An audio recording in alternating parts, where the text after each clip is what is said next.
This is Dominismo Voxlore, transmitting on lost frequencies, veiled behind astropathic static, whispered through cracks of forgotten war zones.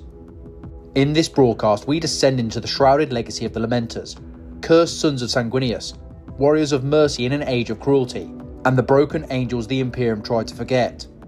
From their inception in the tainted shadow of the 21st founding, to the dishonour of the Badab War, from a century of penitent exile, to silent wars waged at the edge of the galaxy and beyond the veil of the Great Rift. This is the story of those who grieve and fight in equal measure. Mark the seal of remembrance, subscribe to the sorrow, and walk the path of those who bleed for others with no expectation of salvation. This is the voice of Dominismo, and this is the law of the Lamenters. In the cold, bureaucratic depths of the Imperium's High Lords and secret Mechanicus gene labs, a quiet tragedy was set into motion. The 21st founding of Space Marine chapters, later dubbed the Cursed Founding, was born not of glory, but of desperation. The Imperium, beset on all fronts by Xenos incursions, rebellion, and chaos threats, authorised unprecedented experimentation in the hopes of creating stronger, more stable Astartes. But what they created would leave scars that echoed for a millennia. From this dubious beginning emerged the Lamenters, a chapter that would soon become synonymous with misfortune, sacrifice, and sorrow. Officially founded in the early years of M36, the Lamenters were a product of this ill-starred founding, forged not only with the gene seed of the noble blood angels but altered, genetically re-engineered in the vaults of the Adeptus Mechanicus in an attempt to improve upon their lineage. The goal was clear: eliminate the debilitating flaws of the blood angels' gene seed, the infamous red thirst and black rage, while preserving their martial prowess. And at first, it appeared the experiment had succeeded. The Lamenters showed none of the telltale signs of their progenitors' tragic psychic degeneration. No uncontrollable bloodlust, no visions of Sanguinius' death. Their genetic legacy appeared stable, almost miraculously so. But in their attempt to cleanse the flaws, the gene rights of Mars had simply traded one curse for another. The Lamenters were born without madness, but not without melancholy. From their earliest days, the Lamenters exhibited an overwhelming sense of sorrow, a subdued emotional character uncommon among other chapters. Even in triumph, there was no boastfulness, no revelry, just a quiet enduring sadness that seemed to infect every battle report, every logbook, every gaze behind the blood-red lenses of their helms. They adopted symbols to match. Their chapter badge, a bleeding heart atop a quartered yellow and black field, was an unorthodox choice in a galaxy where most Astartes chose motives of aggression, purity, or celestial might. But the Lamenters do not fear vulnerability. They wore grief like a badge of honour. It was their burden, their truth, and perhaps their warning. Yet from the moment of their inception, suspicion followed them. The 21st founding was a disaster on multiple fronts. Other chapters from the same lineage, such as the Flame Falcons and the Black Dragons, suffered catastrophic mutations, psychotic episodes, or complete collapse. The Adeptus Terra quietly scrubbed records, reassigned resources, and distanced itself from the founding entirely. Those chapters that remained loyal and functional were left to fend for themselves, politically and practically. And among them, the Lamenters were viewed with wary eyes. Not overtly condemned, but never fully trusted. There were no grand parades on their creation, no worlds clamouring for their patronage. The Lamenters were given ships, bolters, and a name, and sent into the void. From the start, they were alone. This isolation, whether born of administrative neglect or deliberate distance, would come to define the chapter. Without a homeworld, the Lamenters operated as a fleet-based force, always in motion, always distant from the core systems of Imperial power. Their early campaigns took them to the margins of the Segmentum Pacificus, engaging Xenos raiders, pacifying rebellious agri-worlds, and protecting minor trade routes. There was valour, but no celebration. Victory, but no recognition. Still, they persevered. Their tactics, perhaps unsurprisingly, reflected their nature. The Lamenters were surgical and measured in their approach, reluctant to destroy infrastructure unnecessarily, always protective of civilian lives. This made them popular among Imperial citizens, even as it puzzled and sometimes angered their more ruthless Astartes peers. Why risk so much for the lives of the weak? Why delay a campaign to evacuate refugees? But to the Lamenters, every Imperial life was sacred. Every loss was a sin to be lamented. Their melancholic ethos found a grim harmony with their martial excellence. Lamenter strike forces became legends in frontier systems for their discipline, their mercy, and the refusal to leave civilians to die. Unlike many chapters who saw civilians as strategic assets or collateral damage, the Lamenters treated them as the Emperor's own flock. And in this, perhaps, lay the true nature of their curse. Not in their blood, but in their hearts. In a galaxy where brutality is often mistaken for strength, compassion is weakness, and the Lamenters were compassionate to a fault. Even as they accumulated victories, they also attracted misfortune. A ship's plasma drives would fail mid-jump. A long-awaited resupply convoy would be lost to the warp storms. Reinforcements promised by Segmentum Command would arrive too late, or not at all. It happened often enough that whispers began to follow them. Superstitious officers muttered the chapter was ill-fated, cursed by the Emperor himself, or bearing some hidden shame that drew the attention of dark powers. Whether coincidence or fate, the Lamenters became known not just for their kindness, but for the disasters that seemed to follow them. The Lamenters, however, refused to yield to superstition.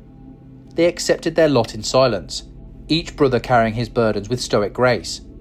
Their chaplains, more solemn than fiery, emphasised service above glory and suffering as a form of penance. "We do not fight for praise," one reclusiarch is recorded as saying. "We fight so that others may not have to." This ethos would prove both their strength and their undoing. As the 37th millennium unfolded, the chapter grew more isolated, more distant, more forgotten. Their service records were unimpeachable, but their names seldom appeared in Terran halls of honour. Few other chapters would fight alongside them. Fewer still would trust them. And though the Lamenters never once failed in loyalty to the throne, the Imperium treated them more like tools than brothers. Still, they endured. Their saga had barely begun.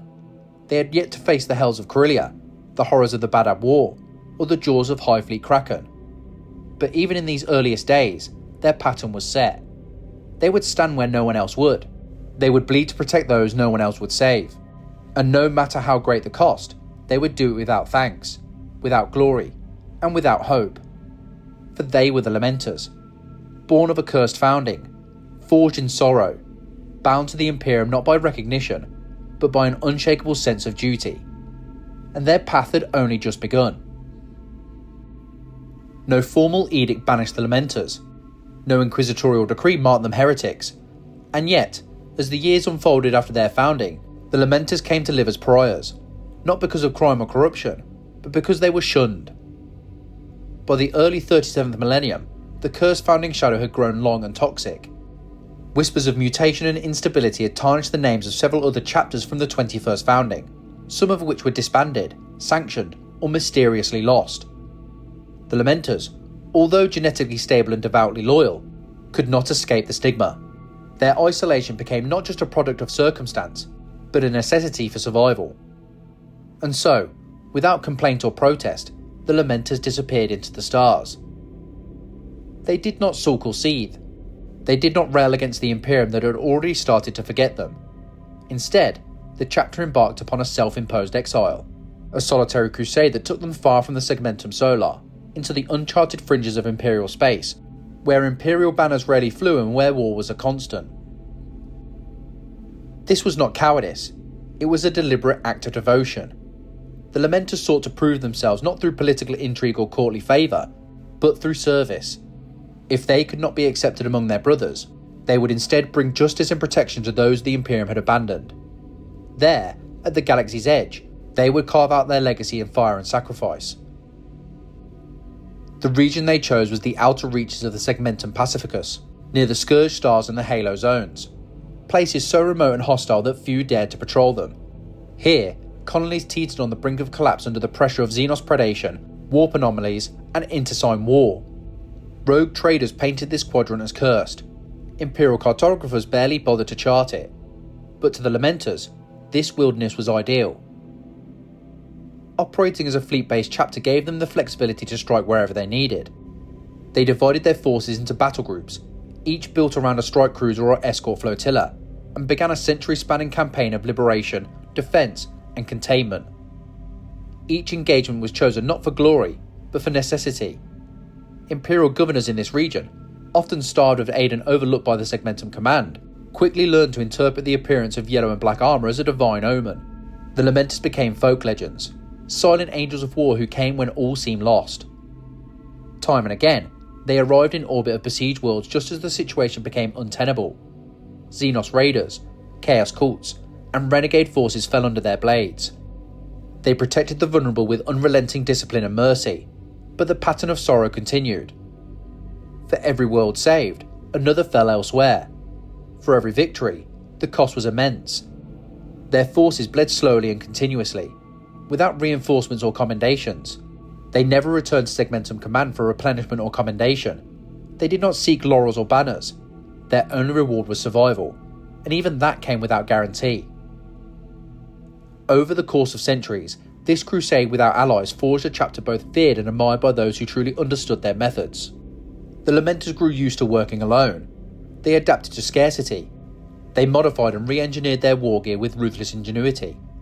Their apothecaries learned to preserve and re-implement gene seed under harsh conditions. Their tech marines became masters of salvaging broken vehicles and war machines from forgotten battlefields. In many ways, this solitude honed the Lamenters into something rare, a chapter truly self-reliant and capable of long-term autonomous warfare. But isolation has a cost. When an ancient distress signal was intercepted from the Hive World of Corellia, the Lamenters responded without hesitation. It was 537.M38. The world was under siege by forces of the Black Legion during the 9th Black Crusade. The planet's defences had been overwhelmed, and the planetary capital was in chaos. The Lamenters, stationed several systems away, diverted their entire Crusade fleet to intervene. What they found upon arrival was dire. The Black Legion had entrenched themselves across key cities and orbital platforms. Cultists ran rampant.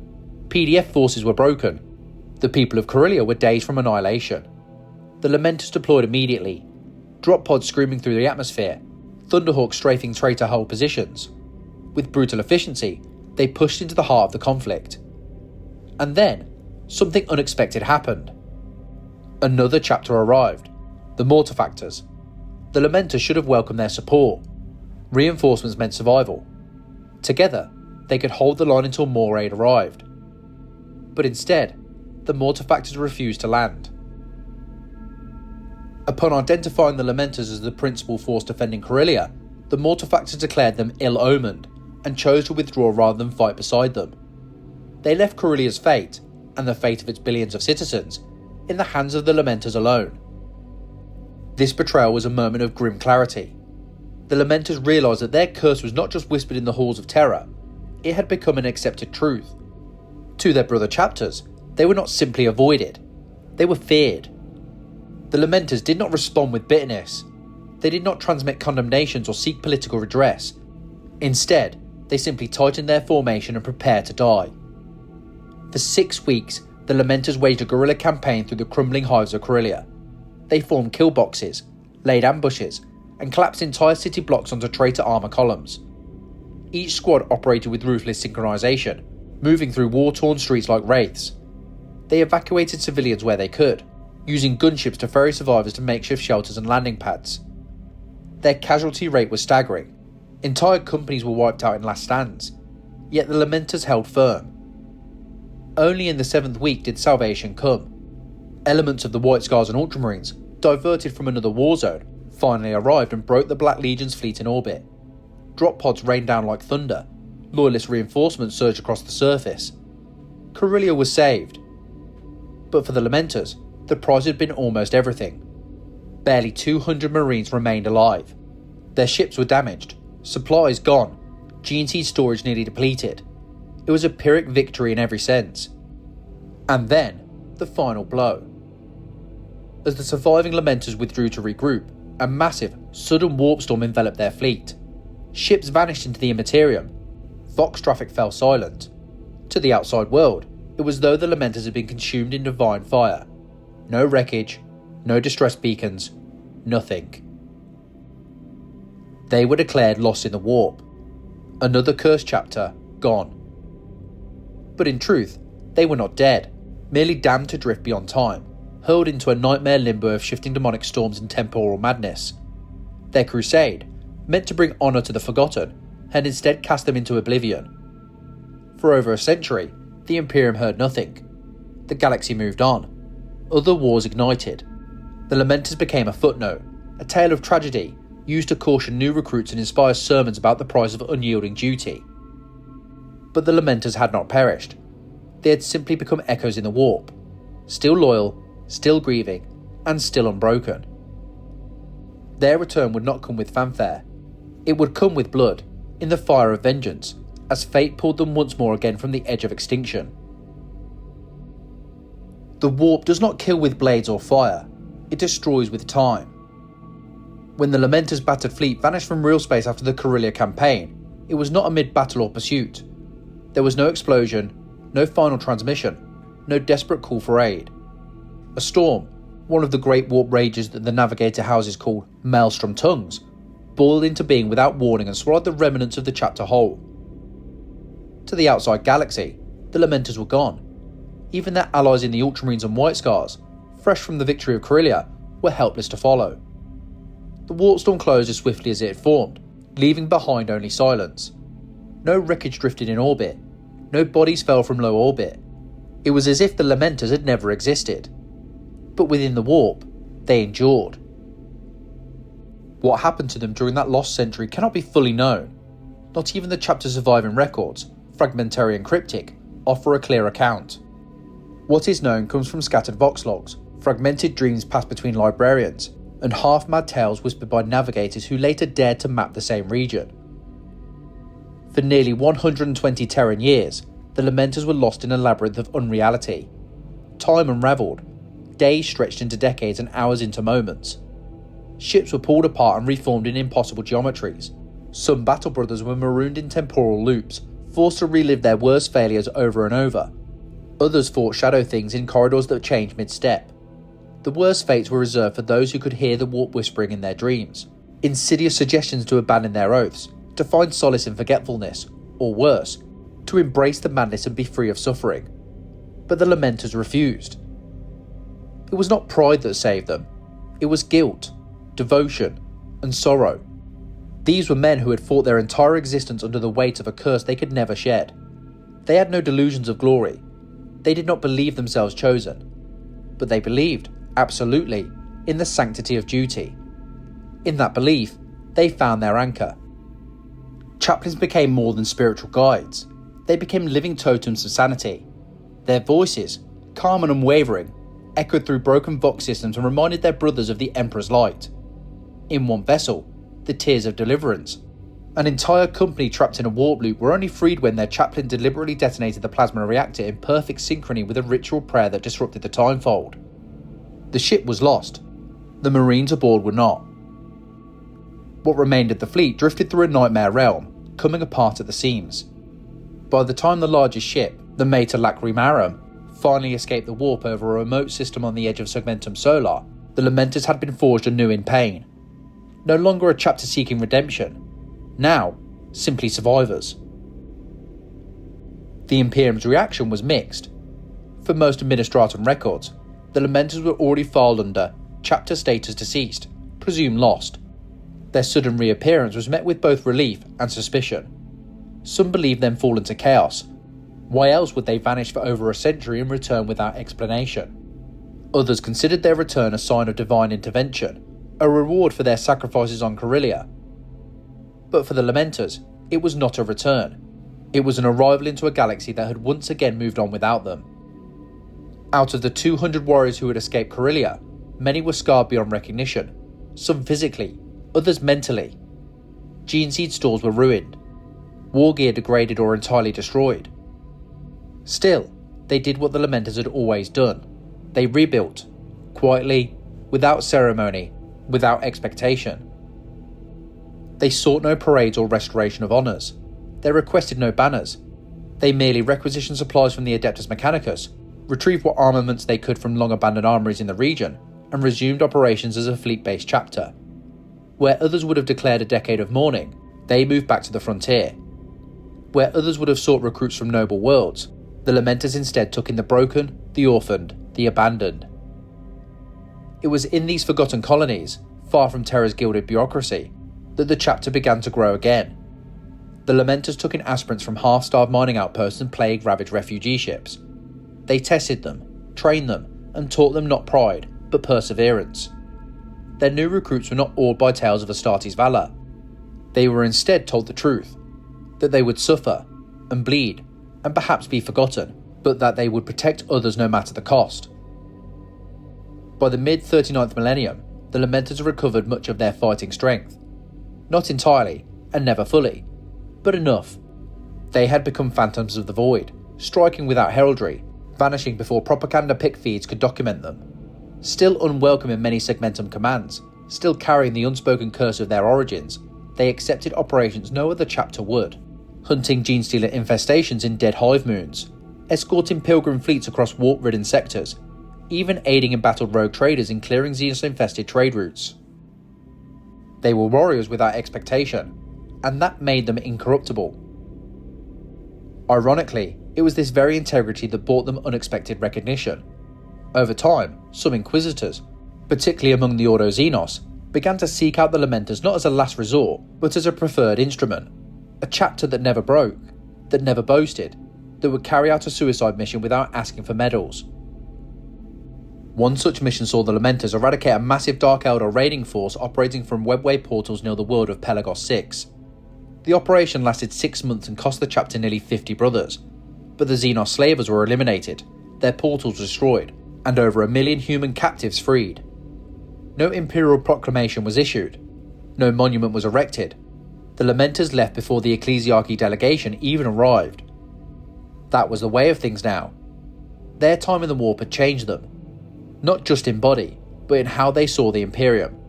They no longer fought for a throne they would never kneel before. They fought for the lives of those who would never know their names, and in that anonymity, they found a kind of peace. But the galaxy would not let them rest long.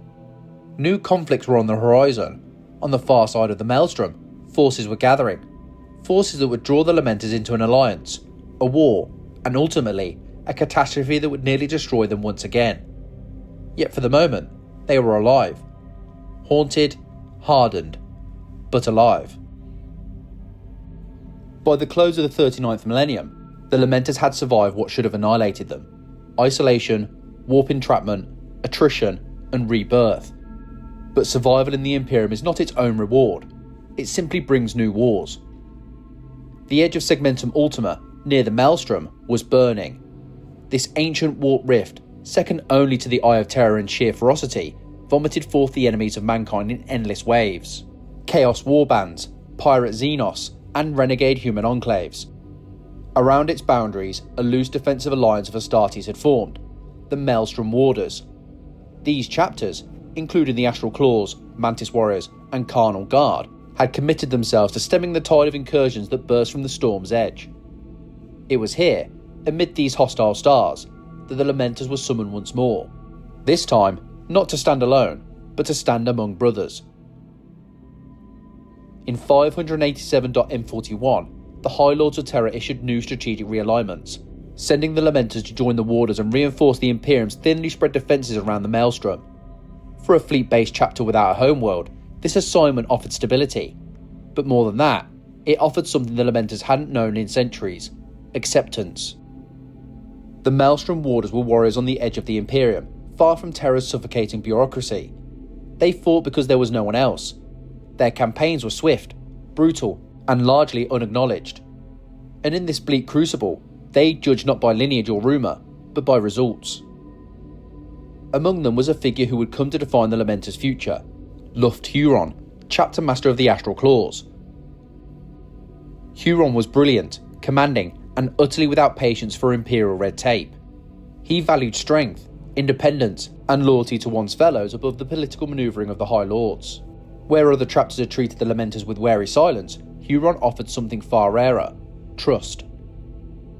He welcomed the Lamenters into the Maelstrom Warders with open arms, offering access to shared supply routes, naval assets, and strategic command posts.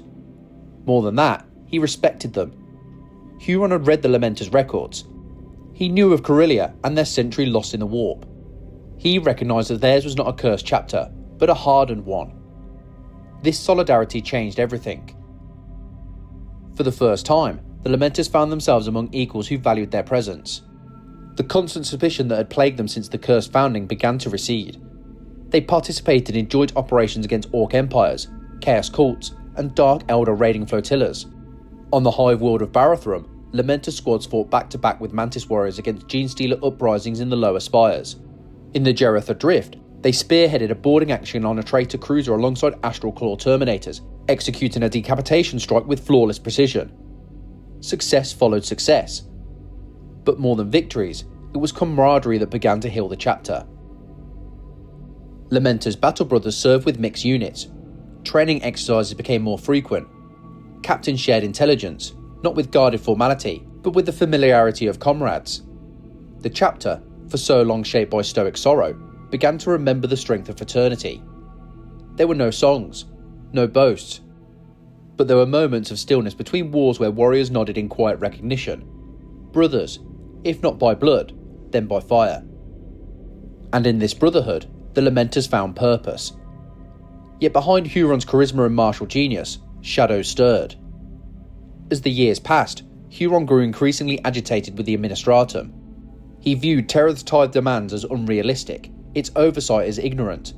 He poured resources into fortifying the Maelstrom Zone, constructing vast star forts and orbital defence networks. When questioned, he claimed it was in defence of the Imperium's borders. But there were whispers that he had begun to levy planetary tithes in his own name, that he delayed redistribution of gene seed, that Imperial governors were replaced with loyal proxies, that supplies meant for all warder chapters increasingly flowed through the Astral Claws. The Lamenters, ever cautious, watched closely. Still, they owed Huron much. He had restored their dignity when others would not. Under his command, their chapter had rebuilt, rearmed, and regained purpose. They had shed their pariah status, if only in this volatile corner of space. And when your entire legacy is defined by abandonment, such loyalty is not easily cast aside. In public, the Lamenters did not question Huron. In private, some among the Librarius and Reclusium began to voice concern. Records suggest that Chaplain Neron and Librarian Goriel later raised warnings about Huron's ambitions, but they were met with silence from the Chapter Master's Council. Malakim Forus, the Chapter Master of the Lamenters, understood the weight of their position. The Lamenters had so little left. To question the one ally who had stood with them meant isolation once more. Instead, they doubled down on their service. In 689.M41, the Lamenters launched a joint strike with the Executioner's chapter against a traitor flotilla near the Malden Expanse. During the same campaign, they evacuated over 500,000 civilians from the Death World Jorgmund, refusing to abandon the defenceless despite mounting losses. Their actions drew praise from local Imperial commanders, but not from Terra, where reports of the Maelstrom Warders' increasing autonomy had begun to circulate through inquisitorial channels.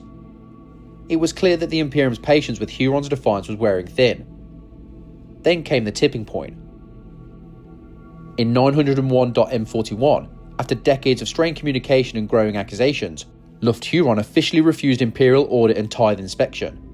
He declared that the Maelstrom Zone would be governed independently, its defence and administration entrusted to those who truly bled for it. To many in the Imperium, this was treason. To the Lamenters, it was a cry of rebellion from a brother who had offered them sanctuary. The galaxy called it the Badab Uprising.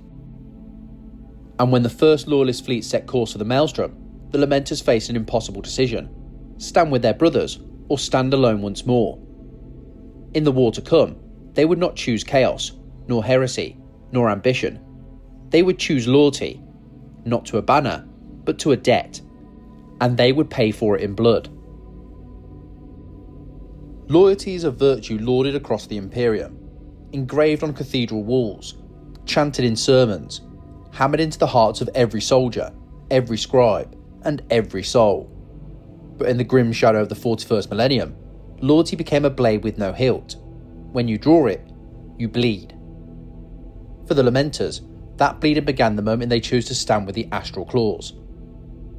The Badab Uprising was not born of rebellion in the traditional sense. Luft Huron did not raise the banner of chaos, nor did he declare himself emperor. His heresy, as decreed by the High Lords of Terror, was bureaucratic defiance, refusal to submit to imperial tithes, refusal to yield command of the Maelstrom Zone to outside oversight, and refusal to be questioned.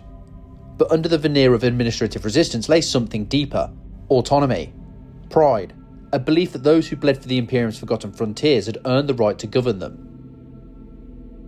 When war broke out between the Astral Claws and the Imperium, it ripped through the maelstrom like a blade through parchment. Entire sectors were plunged into confusion. Strategic supply lines, long tenuous, collapsed. And one by one, the chapters of the Warders were asked to declare their allegiance. The Lamenters did not hesitate. They remembered the centuries of silence that followed their founding. They remembered Corellia, where they had bled alone while others turned away.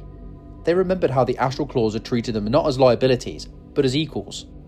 Luft Huron had given them a place when no one would. He had helped them rebuild. He had trusted them when no one else did. And so, they returned that trust. To outsiders, it seemed a mad choice, another cursed twist in the Lamenters' legacy. They had finally clawed their way back into the Imperium's favour. Their numbers had been replenished. Their campaigns were admirable. Why jeopardise all of it by siding with a rogue warlord? But to the Lamenters, it was never about politics. It was about debt, honour, a refusal to abandon those who had stood by them. They became, along with the Mantis warriors and executioners, one of the core supporters of the successionist cause. But from the start, their war was fought differently. The Lamenters refused to target civilian populations. When blockading loyalist-held systems, they ensured planetary communications remained intact to allow for evacuations. They disabled ships instead of annihilating them. In the early skirmishes of the uprising, such as the battle over Signac's Reach and Helios Fracture, the Lamenters were known to break off pursuit when it risked collateral damage to non-combatants. This restraint was noted by their enemies. It earned no mercy in return. The Loyalist chapters, especially the Minotaurs, Fire Angels and Marines Errant, viewed all secessionists as traitors deserving annihilation, and though some respected the Lamenters' tactical acumen, none gave quarter. On the void station of Argento Prime, they repelled boarding actions for 6 days straight before withdrawing rather than risk damaging a sacred Mechanicus data vault filled with unbacked Imperial lore. On Lysandra's wake, they evacuated a Loyalist hospice before detonating an army fuel camp. The people they saved never knew their names. But for all their efforts to wage an honourable war, the Lamenters could not escape its brutality. As the years passed and the war escalated, so too did the atrocities. Huron's tactics grew more ruthless. Bombardments became indiscriminate. Supposedly neutral systems were brought under martial law. The Lamenters watched, uneasily, as the Astral Claws consolidated more and more power, not just militarily, but politically. Whispers circulated that Huron had begun stockpiling gene seed, that his tech marines were experimenting with forbidden augmentations, that oaths made in loyalty were now being enforced as obedience. Some in the Lamenters began to doubt. A few, quietly, even questioned whether they had chosen the wrong side. But the chapter remained committed, if not to Huron himself, then to their own moral code. We are bound, One captain is said to have written in a sealed chronicle. not by orders, but by belief.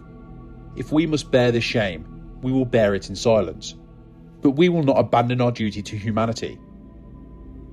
The turning point came in 908.M41, when Loyalist High Command began reorganising their forces for a final push. The Minotaurs, an uncompromising chapter known for their anti-Astarte specialisation, were given a single task: eliminate the Lamenters. Not engage, not negotiate, eliminate. The trap would be sprung at Optera, a remote feral world where the Lamenters fleet had taken temporary shelter to resupply. What the Lamenters didn't know was that the Imperium had finally decided there was no room for mercy. Not anymore. The war for the Maelstrom was about to turn, and for the Lamenters, it would not be a battle for victory, but for survival. It began with silence. Not the kind born of peace, but the cold vacuum before a storm. The kind of silence that makes warriors reach for their bolters without knowing why. Above the feral world of Optia, that silence shattered in fire. The Lamenters, bloodied and exhausted from years of conflict in the Badab War, had withdrawn to Optia for resupply. Their fleet hung in low orbit, damaged, dispersed, vulnerable. What remained of the chapter's strength was concentrated around their flagship, the Mater Lacrimarum, a colossal fortress ship that had served as the Lamenters' home for centuries. Inside its scarred hull, servitors worked in low light to repair failing systems. Apothecaries moved between decks, nursing wounded brothers who had bled for a cause few understood. No alarms rang when the Minotaurs arrived. The enemy's warp translation was masked by ion flares and planetary interference. By the time augurs registered the hostile vessels, Lance batteries were already powering up. The trap had been set with precision befitting a predator. The Minotaurs were not a chapter of ceremony. They did not broadcast demands. They did not offer surrender terms. They struck with surgical intent, an overwhelming assault designed not to defeat, but to erase. Torpedoes hammered into the Mater Lacrimarum's flank, rupturing launch bays and igniting secondary explosions that rolled down the spine of the ancient vessel. Deck after deck fell into chaos. Emergency bulkheads slammed shut. Fire suppression systems overloaded. Brothers who had survived 2 decades of constant war now burned in their armour before they could even rise from their cots. Within minutes, the Lamenters' fleet was in disarray. Escort frigates tried to manoeuvre, only to be bracketed by plasma fire. The strike cruiser Mercy's wound exploded in a blossom of light, taking 200 years of chapter history with it. But the Lamenters did not panic. They had known loss. They had felt the galaxy turn its back on them. And so, as the Minotaurs descended in waves of boarding craft and Thunderhawk gunships, the Lamenters did what they always did. They stood their ground. Inside the Mater Lacrimarum, corridors became butcher alleys. Bolter fire erupted at point-blank range. Assault squads clashed in airless chambers, blades and fists churning in zero-gravity melees. Chaplains chanted the Lamenters' battle prayers not for victory, but for memory. If this was to be their end, they would die as sons of Sanguinius. 17 hours. That is how long they held. 17 hours of slaughter, of holding corridors with nothing but melter guns and dead brothers for cover, of cutting through Minotaur boarding parties with chain blades dulled from overuse, of dragging the wounded from burning decks even as the structural integrity failed. And in those 17 hours, the Lamenters did not break. But numbers have a gravity all their own. For every Lamenter, there were 5 Minotaurs, and for every wound the Lamenters inflicted, the Minotaurs gave 2 in return. It wasn't just a battle, it was a purge. When the bridge fell, the Mater Lacrimarum was little more than a drifting tomb. Its engines were dead, its vox arrays were shattered. The remaining Lamenters had been forced back to the Apothecarium and Reclusium chambers, fighting in sanctified spaces where the names of their fallen were etched into the walls. Here, in the darkest corner of the vessel, the last stand began. During the last stand, the final contingency was ordered. Preserve the gene seed. If the chapter was to die, their legacy must not. Apothecary scrambled to secure the vaults. Librarians channeled the last of their psychic strength to shield the relic chambers. It was not enough. Minotaur breaching teams cut through the reinforced sanctum walls with breacher servitors and melter charges. What followed was not a battle, it was an execution. And still, the Lamenters did not break. Finally, as the last lines collapsed and the chapter's sacred relics were reduced to slag and ruin, the Lamenters surrendered. Not out of cowardice, but necessity. With only a handful of warriors left alive, their fleet shattered, and the Mater Lacrimarum a burning husk, there was no fight left to give. The surviving Lamenters stood down, weapons lowered, banners fallen. They expected death. The Minotaurs, to their credit or shame, did not grant it. Instead, they enacted the ancient rite of salvage, stripping the Lamenters of any salvageable ships, war gear, or relics. What could not be carried was left to burn in Opeta's atmosphere. Then the prisoners were bound in chains, not symbolic ones, but the real kind. Heavy adamantium links around wrists and necks, humiliating and absolute. 311 Lamenters survived. From a chapter of nearly 900, forged in fire since the curse founding, these few remained, bloody, silent, and dishonoured. They were transported to the Sagan system, held in orbit above the moon of Sagan II. There, aboard a lifeless prison hulk, they waited. No charges were formally read. No trial was held. The Imperium had little interest in legal theatre. As far as the Administratum was concerned, the Lamenters were a solved problem. The Minotaurs had done their work. But while their enemies believed the chapter broken, the Lamenters were merely changed. In the dim light of their prison, they did not rage or plead. They mourned, quietly, as they always had. And when word came, months later, that the astral claws had fallen, that Badab Primaris had been bombarded into oblivion, and that Huron himself had fled into the Maelstrom, they did not curse his name. They simply bowed their heads. The man they had followed into war was gone. The debt they owed was now paid in full. And now, all that remained was to face judgment. But in the silent depths of their shattered ranks, something endured. A fire not of vengeance, but of refusal. Refusal to vanish. Refusal to let the Imperium write the final chapter. The Lamenters had died before, and returned. They would do it again. But first, they would have to survive the weight of their own sins. The Badab War was over, and silence settled in its wake. Not the silence of peace, but the heavy, breathless stillness that follows a battlefield when the dying have stopped moving. In that quiet, the Imperium turned its gaze to the survivors. The astral claws had been broken. Their leader, Luft Huron, escaped into the maelstrom, twisted and mutilated, his name scrubbed from record, his chapter declared extinct. The executioners withdrew into exile. The Mantis warriors vanished into shameful silence, and the Lamenters, bloodied, shattered, and disgraced, were left in chains, orbiting a barren moon in the Sagan system, awaiting a judgment that felt less like a legal sentence and more like a funeral rite. They had lost everything. Their fleet was gone, their chapter fortress was a drifting carcass, their relics were ash, and the Imperium, the empire they had served for centuries, showed no sign that it ever wanted them back. But the Lamenters did not weep. They had not fought for power. They had not declared independence. They had not renounced the Emperor. They had bled, and bled again, for honour, for brotherhood, for the memory of an oath freely given. And now they waited in silence. Then the summons came. The High Lords of Terror would not address the Lamenters themselves. Instead, a court was composed of chapter masters from 5 Loyal Space Marine chapters, assembled to determine the fates of the remaining successionists. It was an old tradition, born in the days of the Horus Heresy, where the guilty would be judged by those who understood what it meant to carry the burden of the Adeptus Astartes. The Lamenters were brought forth, unarmed and diminished. No banners, no fanfare, just scorched armour, scarred faces, and heads held high, not with pride, but with quiet resolve. The judgment was merciful, in the cruel way of the Imperium. They would not declare traitors. They would not be executed.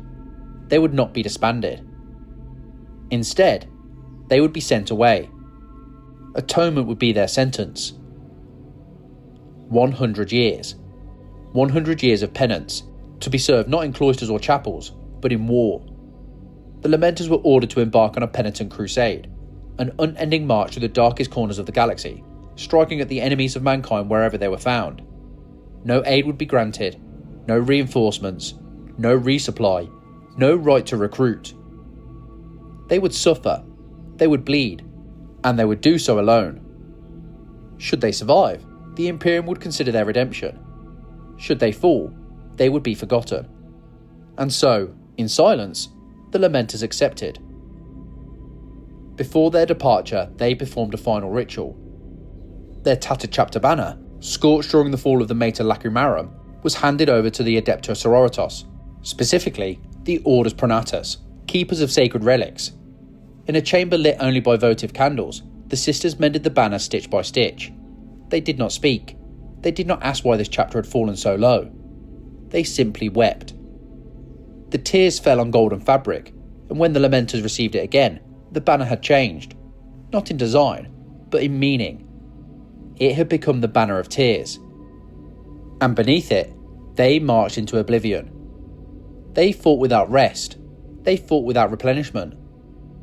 With each battle, their numbers dwindled. Wounded brothers were patched up not in apothecarian bays, but on the blood-streaked decks of salvage transports. They refitted bolters using scrap and hunted their own ammunition from the corpses of fallen enemies. They deployed in squads sometimes no larger than a dozen, exhausted but undeterred. Wherever they appeared, rumours followed. Ghost warriors in yellow and black, their eyes full of grief, their arrival a harbinger of fire. Still, they made no proclamation. They planted no standards. They moved like shadows of what they once were. Their penance was not loud. It was lonely. It was during this crusade that something changed in the Lamenters. Not physically, but spiritually. They no longer fought to survive. They fought so that others might. On the mining world of Halcyon 7, They intercepted an Orc war in its early stages, buying time for the evacuation of hundreds of thousands of workers. The Orcs never reached the cities, but neither did most of the Lamenters. When the last evac ship lifted off, only 9 Marines remained alive to watch it vanish into the stratosphere. On Dreskin, a Mechanicus facility drifting near a warp rift, the Lamenters destroyed a Chaos Taint spreading through the station's data core. They lost 2 squads to demonic possession, but purged the reactor chamber before the taint could replicate. The Adeptus Mechanicus did not thank them. No one did, but the Lamenters never asked. And so the years crawled by. There were no victory parades, no reinforcements from Terra, no song of praise in the cathedrals of the Ecclesiarchy. But in the places where the Imperium did not look, in the ash-choked manufactorums of dying worlds, in the warp-breached frontier outposts, in the depths of rogue trader Hulk ships, survivors told stories.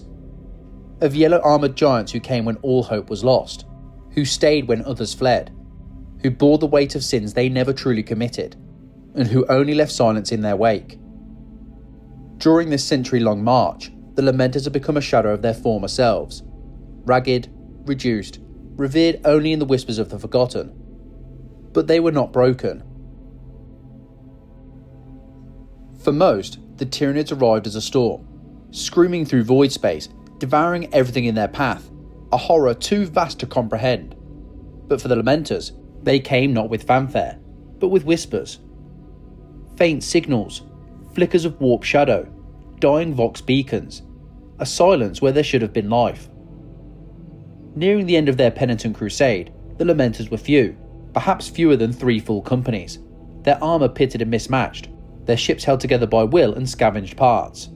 They had bled for a century without reinforcements, earning nothing more than the quiet possibility of redemption. The Second Tyrannic War had begun. Kraken was not Behemoth. It did not crash headlong into fortress worlds or announce itself with a wall of teeth. It came like a disease, quiet, spreading, strangling systems one by one. And on the eastern fringe, where Imperial presence was sparse and communication unreliable, worlds were dying before their neighbours even knew they were under siege. The Lamenters did not wait for orders. They never had to.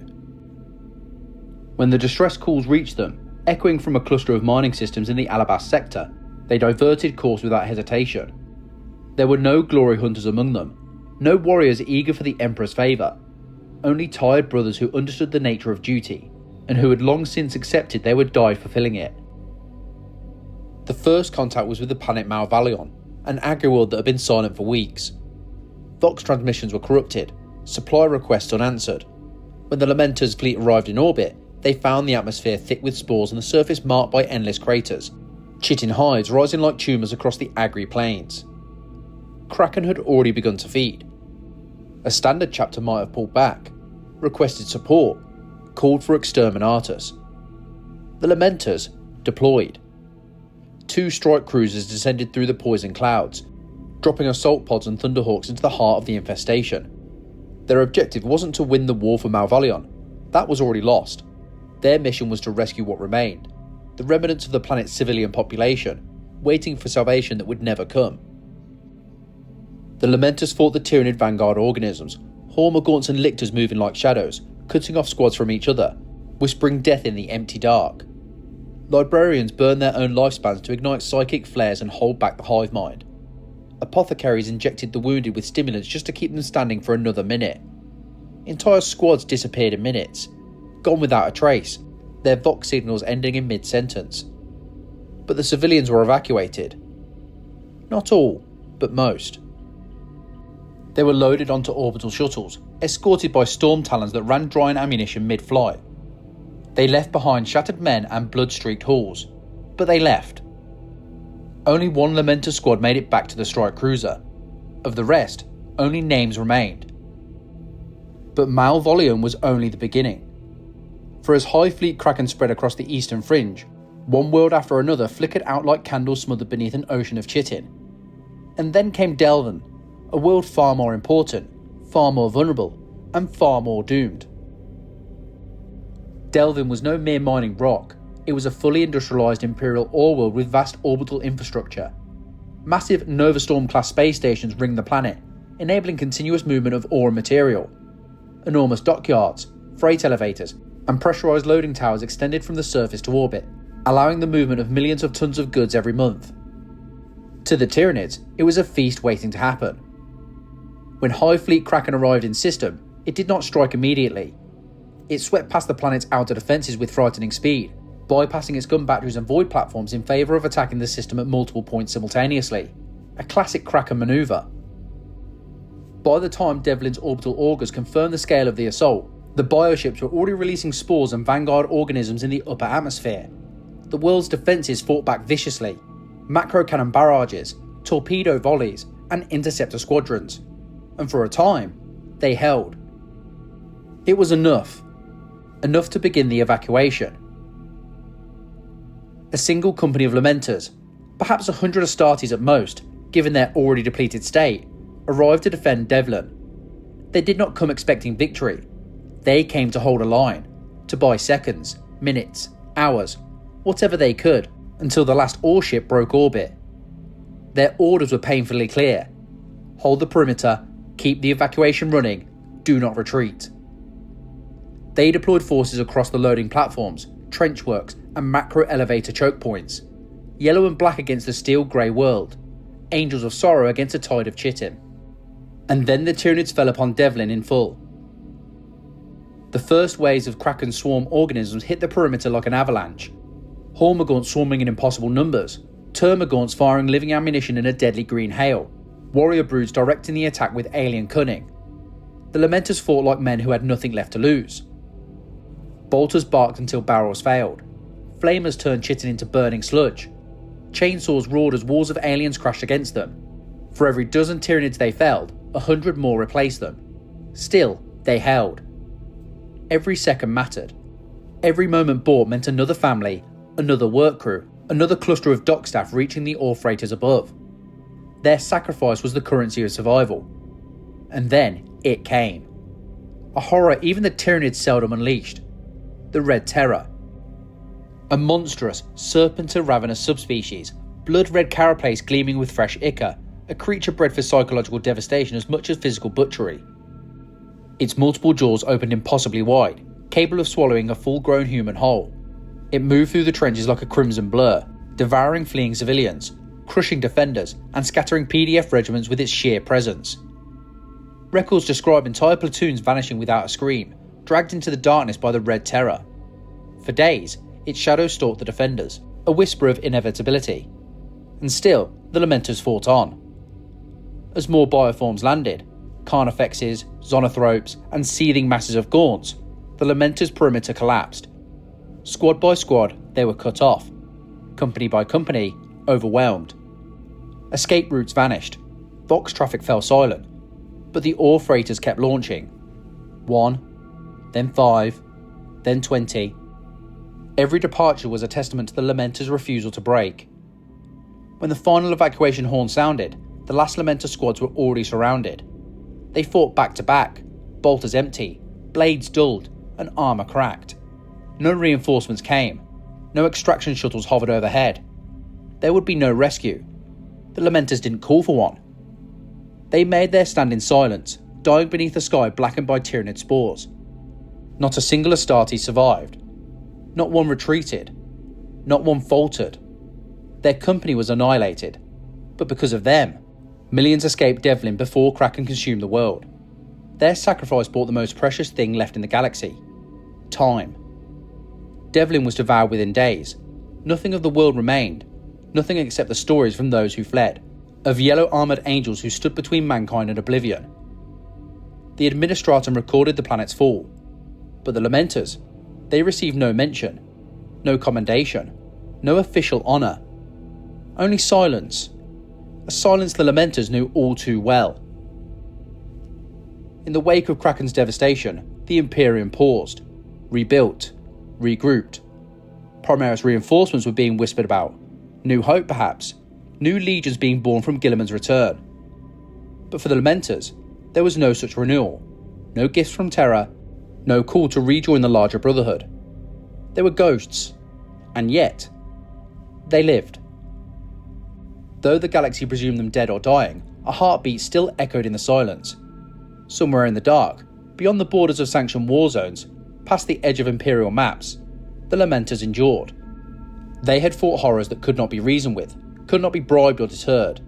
They had been measured and found wanting in the eyes of the Imperium, but not in the eyes of those they saved. The miners of Malvolion remembered. The survivors of Devlin told stories of angels wreathed in sorrow.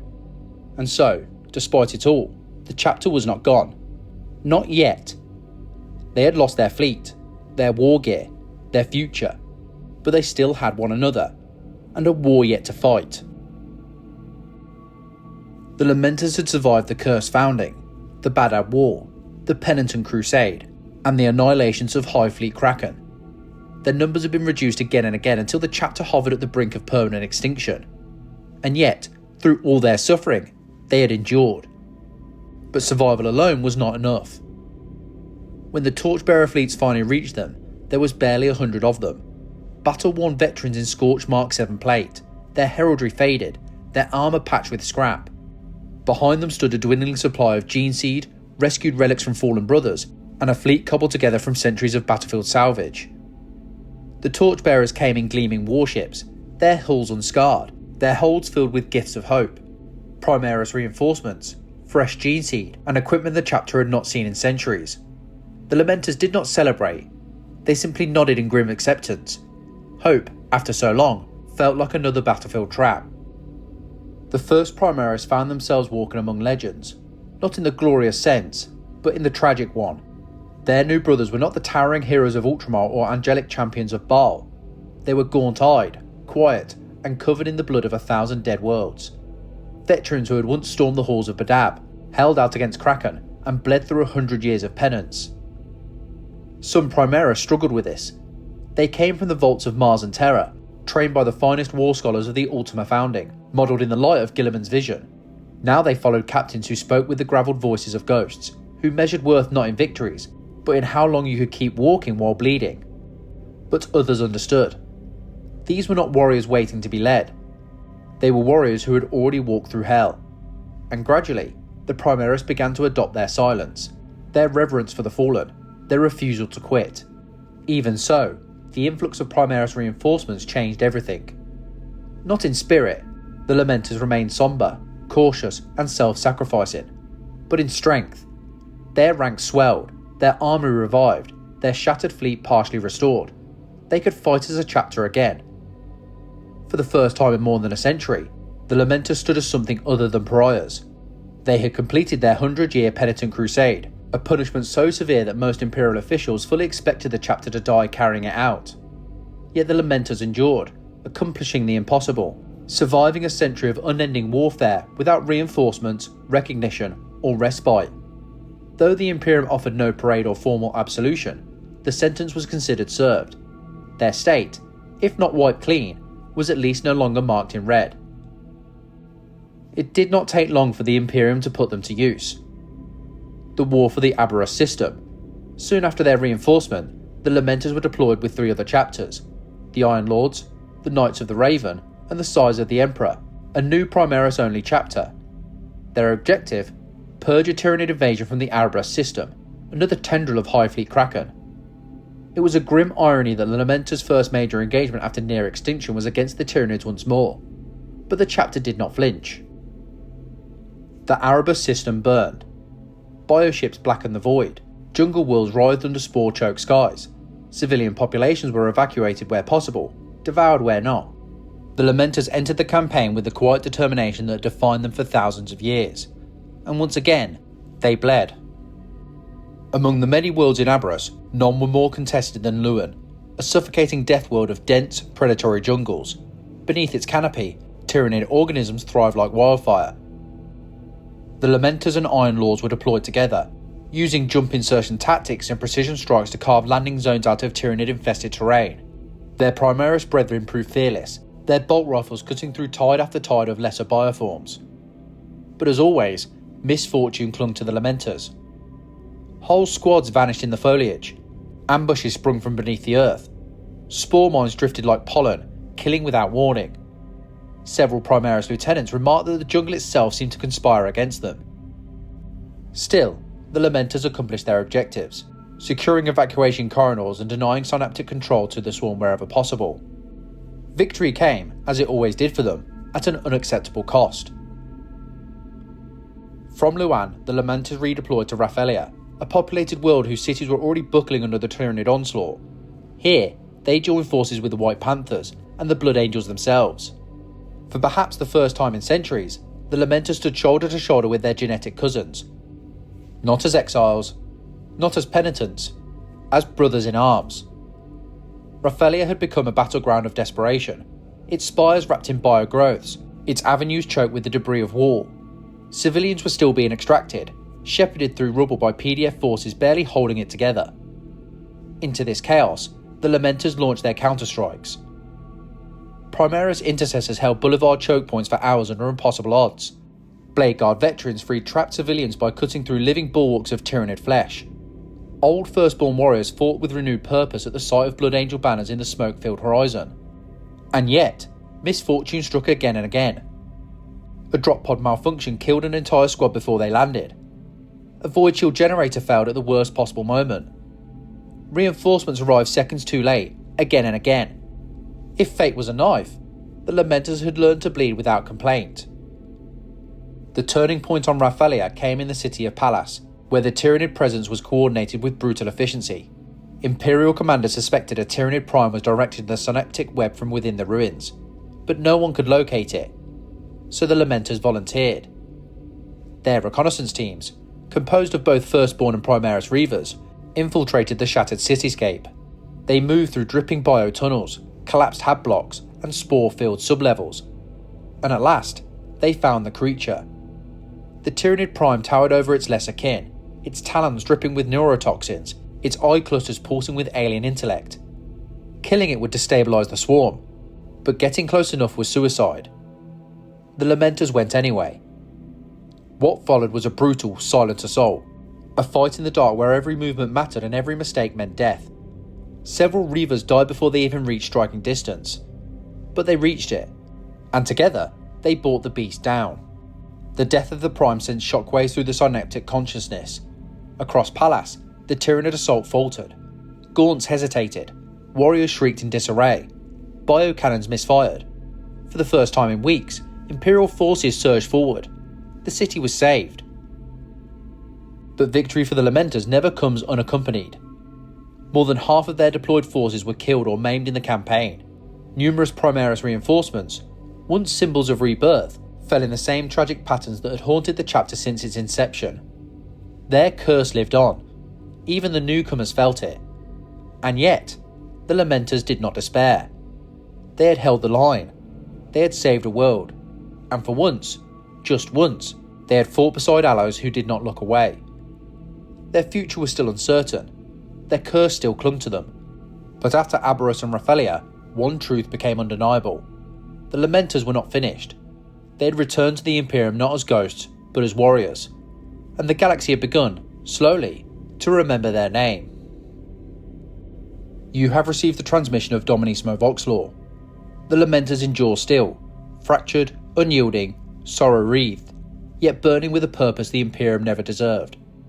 Mark your place among the mourners, strike the seal of subscription, and join those who remember the names history has burned. Until the next broadcast, walk with grief as your standard, mercy as your weapon, and valour as your burden. For in the Lamenters' silence, echoes a truth the galaxy dares not speak aloud.